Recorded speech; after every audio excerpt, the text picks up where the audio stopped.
Good evening, Kathy. This is Ruthie Bass speaking, and I am responding to your blog from the Horizon Report. I appreciate the way the authors of the Horizon Report took their time and broke down the barriers for K through 12 and higher education into 3 different levels. They talked about those that were solvable, difficult, and wicked. It's a good idea to understand what you can and you cannot change. Yes, in a perfect utopia, every student in the world would have equal access and equitable resources in education.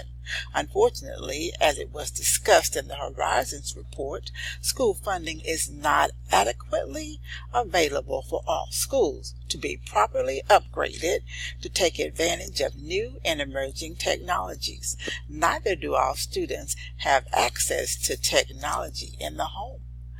K through 12 schools as we view it today will change, technologically speaking, in the next 5 to 10 years, especially those with a steady access to reliable, flowing resources.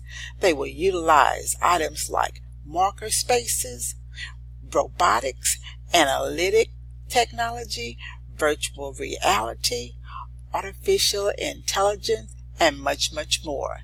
Thank you, Kathy, for a great blog. Have a great week now. Bye-bye.